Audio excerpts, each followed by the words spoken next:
how much was he seeing the kids? Almost not at all. Actually, not at all. Why is that? Why is that? Because she told him it was better, that they needed to work on their marriage and needed to keep their family together, but that everything was better off with not in the home and not communicating with the children. That he was trying to preserve his marriage. He was taking direction from her. She's the one who asked him to leave the house. And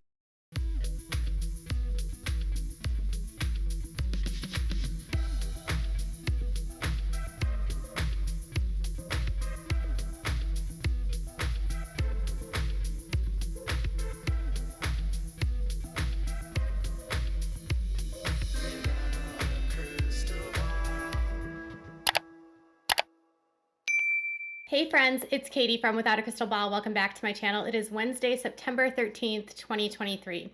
And last week we talked about how Franke was in a courtroom and we were discussing the breakdown of what was happening along with the situation relating to her kids and her involvement with a woman named Jodi Hildebrandt and all of the chaos that was being created, the lies and all of the things that they had been saying about the kids, about the situation, lots of deflection. And Franke, through his attorney, is back after claiming they were not going to speak about the situation anymore.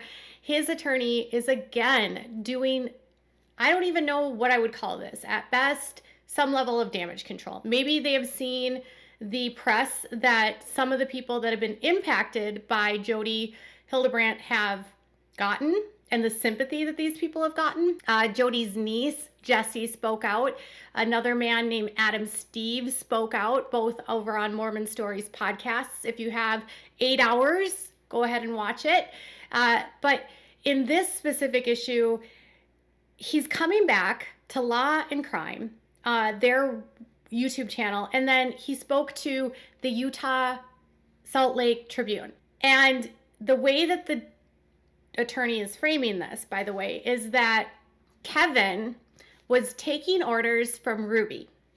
And up until about a week ago, no, actually up until Friday, he was under the belief that everything that he was doing by being separated with her, having no contact with his kids and having limited contact with her, was somehow going to restore and rebuild their marriage. In this interview, the attorney says that Kevin has not had any contact with his kids at all since they separated 13 months ago, and that Ruby was controlling all of it, and that Kevin never had any concerns about the well-being of the kids, despite the fact that they broke up over concerns about parenting. It doesn't make a lot of sense. It doesn't pass my sniff test, but let's talk about this. And then Ruby's sister also spoke out, and she had some really nasty things to say about Kevin. So while Kevin is clearly trying to clean up his reputation and play as though he was not a part of this, her sister has a completely different side of the story. So let's dive into today's topic. Before we do, can you please do me a big favor and give this video a thumbs up? Also, please subscribe to my channel if you have not yet subscribed by clicking on the subscribe button down below. Click on the bell so you can get notified of any time I go live or new content loads. And if you have something that you would like to say, make sure to say it and share this video with your friends. Okay, so what we know right now is that Ruby and Jodi are being held without bond. That hasn't changed. Nothing has changed in that. Despite filing expedited requests for hearings, nothing's been ordered by the judge. It's just sitting there as is. So in that space where there's not a lot going on with their case, there's more and more people starting to speak out about the situation. And there's been a lot of scrutiny that's continuing to come down on Kevin and what he was doing or what he wasn't doing in this situation. Many people are very concerned or confused as to why Kevin didn't know where his kids were or what was his involvement. He had been very involved in the situation up until December, it sounds like August of 2022, and then in the last 13 months things have been estranged. His attorney, speaking to the Law and Crime Network, basically says, no, listen, Kevin and Ruby were split up and Kevin had limited contact with his kids and Ruby was making all of those decisions for him. He pushed back and claimed that he had never, ever, ever done anything to his kids, which is hard to believe since we saw some of the things that happened on their actual channel when Kevin was still involved with the family. And he said that Kevin has still maintained contact with Ruby and had a conversation with her on Thursday, like last week on Friday. And it wasn't until Friday of last week that he had somehow woken up out of his spell and realized that maybe he was being manipulated. He's moved back into the home, empty, by the way, empty. The home is empty. It's just him in there. He does not have custody of his minor children, and the attorney confirmed that he has had no contact with the minor kids. Sounds like there's some concerns with the court that he might be a good placement here, and he's also interviewed with police. There's so much here, it's hard to even unpack it, but here's a short clip. What people don't understand is that he was trying to preserve his marriage. He was taking direction from her. She's the one who asked him to leave the house and indicating in order for him to be able to get back together with her and be a family, that she was requesting that he leave the home and that he not contact them or the children. Emotionally, she was controlling him because she knew how much he valued their marriage and valued their family. And I pieced those clips together, but the high level here is that Ruby moves him out and says, you need to live outside of the house and then we can actually get back together. But while we're doing that, don't call me, don't talk to me, and don't talk to the kids, which makes no sense. But this is what Jodi Hildebrandt does. She tells people that they need to die, their relationship needs to die before it can be reborn. And so the problem here is that when you want to work on a marriage and you want to work on your relationship, if you have no contact, there's no work. And they are saying that Kevin was just blindly following whatever Ruby said because Ruby was the one that controlled him emotionally. Now, Kevin's sister-in-laws spoke to the Daily Mail and they called Ruby a narcissist. And they said that even before Ruby was with Jodi, she was a narcissist and she was very pious and a very strict and unusual parent. So this stuff now is heavily influenced by Jodi, but she was already, according to his sister-in-laws, a narcissist. That's their words, not mine. And so this belief system somehow is Kevin wants the world to believe, and it could have happened, but it's just hard to believe, that he would think and be so delusionally involved in this situation to believe that the only way to restore his marriage would be to not speak to him or her or the kids. And then she only calls him for help when she's about to get arrested. No other contact with him within that time. Kevin doesn't look good in this situation. And the other people that have been impacted by Jodi, the difference between them and Kevin is that when the guys were going through the separation, they were clearly on, like the sniff test with Jodi was that there's something whack going on here. This isn't right. They were fighting against what Jodi and was doing to the family. But Kevin was clearly still believing it because he's just going along with it. What father lets their mother, what's the mother of their children, just push them out and say, it's better that you not talk to us? And then he has no idea what's going on. He still had a legal responsibility to the kids. I want to show you just another clip, though. The last conversation they had was last Friday. And that's when, during that conversation is when he came to his senses about how he'd been manipulated and deceived. Are you saying he confronted her about these allegations? To some degree, that she's manipulated him in conjunction with Ruby, that she's been kind of the spearhead toward essentially destroying his life and destroying his family. In this clip, he reveals, I just want to summarize it because I didn't show you all of it. Those are just a few pieces. You can watch their whole interview on Law and Crime. But I just wanted to say that he says that the kids are down in Ivan's since May. He had no clue in that time that they were gone. Hadn't spoken to them, knew nothing. That wasn't until he spoke to Ruby on Friday of this past week that he confronted her, kind of, and came to this realization that not only was Ruby manipulating him, but so was Jodi.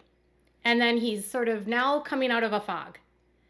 And now he's of the opinion that Jodi, through her therapy, has not only destroyed his life, but destroyed the lives of his family. And I don't doubt that. I don't doubt that this has her as the mastermind here. Now, this follows the pattern of what Jodi has been accused of by other people that have been impacted by her. That she splits up couples, she makes them, she turns the wives against the husbands, they have to die in their relationship to rebuild. She accuses the husbands of doing bad things to the kids, or vice versa. The attorney also addressed Ruby's allegations that she made in open court, and he didn't deny that it was said. He didn't deny that she made these allegations against her son, but he blamed the journalist for sneaking into the hearing that was closed, but I believe it was an open hearing, and that the information never should have been published. Now the cases are sealed, but for whatever reason, the hearing was an open hearing. I don't know why. So Ruby did blame her son, and is trying to pin the blame on her son. Despite all of that, Kevin still does not want to, hasn't decided if he's going to divorce her. The attorney wouldn't say if Kevin wants to divorce her, and still Kevin believes in sort of this sanctity of marriage. Kevin's back at the house, but he hasn't had contact with the minor children. He has spoken to the two oldest kids. He's also been interviewed by police and doesn't know whether or not he is a target of an investigation himself or if he'll be a witness. They haven't made it clear to him either way. So my assumption here is that Kevin fully believes that all of this falls on Jodi. And I think to the layman, yes, she has a history and a pattern of doing this, but at the same time, if he was going along with it and he wasn't following up on his duty as a parent and he was just allowing Ruby to dictate things, he did fail his children. And not knowing where your kids are for months at a time is horrible parenting. And no rational human being would abandon their kids in this way and then just say, well, the mom told me that this is how we were going to repair our family. How would alienating a parent from their children help a family? It doesn't. It makes everything worse. What he's telling the press and the media, go ahead and watch the whole interview. I'm having a hard time buying. I feel for Kevin. I think maybe he is starting to wake up, but I'm concerned because he doesn't have custody of the kids. And it seems as though, and this is just what I'm gathering, I don't know if it's true, that the court might have some issues or concerns about him as a parent because he doesn't have access to them right now and he doesn't have custody of them, and they're in protective custody. And his unawareness and his inability to file for divorce and take this seriously and say, yes, Ruby did these things, and rather than just say, well, he still believes in marriage, but I don't want to comment on if he's going to get a divorce, and still not really admonishing what happened to his children. There's just still this really strange level of denial. And then when they talk about how Kevin didn't do anything to the kids, I say BS, because we saw he was part of the decision making when it came to their son, Chad. I want to just touch on this briefly. Her sister, Bonnie, made a video over on her YouTube channel. And Bonnie is a YouTube influencer, and she's also a family blogger. And a lot of people are coming after the Griffiths, who are Ruby's family. And she has 3 sisters that make content on their YouTube channels. And Bonnie doesn't want to stop making content. So she made this video explaining what happened with her and her sister. And while it's understandable that she had been alienated from them, it's what she really said about Kevin, which is what I think a lot of people are thinking. I think a lot of people are going to be critical of Bonnie regardless, because the whole message has her talking about how she still wants to show her house and she still wants to make her videos. And she's not going to let Ruby and Jodi take that from her. So some people in the comments weren't flying with that, but it was really what she said about Kevin, which is what I wanted to share with you. So check this out. My thoughts towards Ruby and Jodi and Kevin and connections is that it was all bullcrap. It was complete indoctrination of this thing that they created. I don't agree with how extreme they are on everything. I knew they were weird. I knew that they were off. The one person that could have done something within his legal right was Kevin. We had zero contact with him. It was Kevin's job to check in on things, and he did not. That Ruby and Kevin and Jodi and connections have been destroying our lives offline for the last 3 years. That is exactly what they've been doing. 3 years ago, Ruby and Kevin cut our family off, and eventually they cut Kevin's family off as well. And I thought that was going to end my mom. Bonnie had said that Ruben and Kevin cut her off. They've been cut off from the entire family for 3 years. Kevin cut off his whole family. Ruby cut off her whole family. And they had only recently reconnected with Sherry, Kevin and Ruby's oldest daughter, and learned through Sherry some of the things that were happening in the house. And they tried to do things legally on their end, but they didn't have any legal rights to the children. So they couldn't go in and take them or they could get charged with like kidnapping. And so she's saying that there was one person in the situation that could have done something, and that was Kevin. And Kevin did nothing. And Kevin never checked in with them, never checked on the kids, literally did nothing. And Kevin, until this separation, was part of trying to destroy the lives of Ruby's family and his family. So I think it's easy for people to say that Kevin gets a pass, or to get even mad at the Griffiths. And I don't love family vloggers, but I think it's really ridiculous to get mad at the sisters and the grandparents here, because do you not have any siblings that you're estranged from? Do you have a sibling where you never even see your nieces and nephews, and you don't have a relationship with your sibling? Because that's what happened here. What were they supposed to do? They had no contact. They had no contact.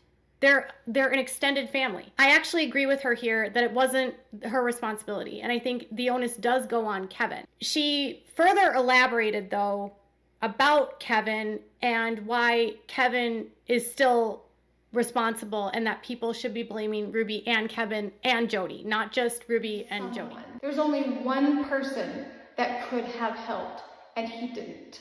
What he was doing all that time when him and Ruby were separated is beyond me.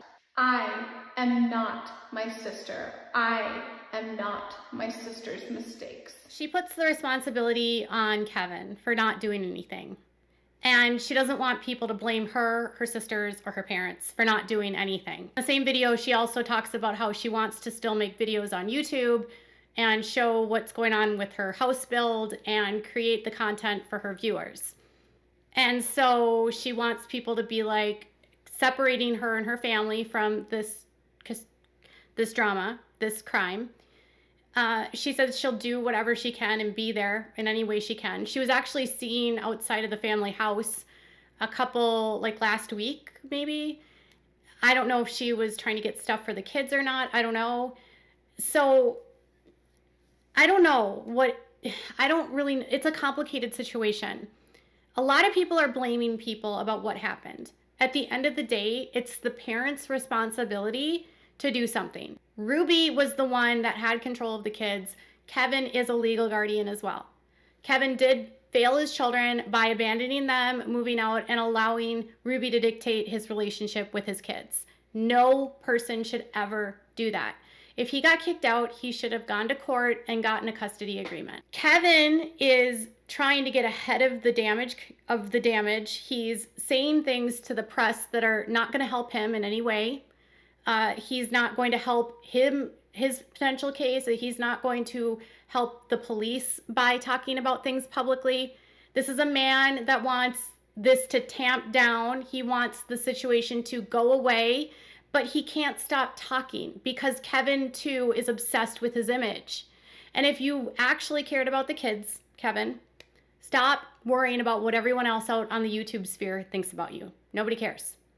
If you're solidly in line and caring about your kids, Get offline, stop reading the press, focus on you, focus on yourself, focus on your kids, focus on whatever you need to do to get your kids, focus on if the police are going to arrest you or not. But all of this talking to the media, it just makes you look more guilty. I have a sense that he has, in a lot of ways, been a victim of Jodi, but it's hard because in this case, what happened to the kids is so severe that it's not just Jodi that's responsible here. The children had parents that were also involved in this. And yes, people get into cults all the time and they get brainwashed, but that doesn't diminish the criminal activity that would happen while involved in that world. Keith Raniere is a great example. He indoctrinated all these other women, and all of these other women got prison sentences too. Yes, they were brainwashed by him, but it didn't minimize what they were involved in. You don't just get a pass because I was indoctrinated. You have a moral duty and a legal responsibility to your kids. I think Kevin is fearful that he is a target of an investigation, and he is more concerned about his personal image than he is about the safety and well-being of his kids. And maybe that's why he doesn't have custody of them right now. As of right now, the next date for hearing for Ruby and for Jodi is September 21st. Nothing has changed. And they both have asked for expedited hearings for their detention, which has not been ordered by a judge. So they remain behind bars. Yesterday, or a couple days ago, Jodi was on observation. Ruby was moved out of the medical block, and they don't have bond. So that's what I have for now. What are your thoughts about this? Tell me in the comments below. Bye, guys.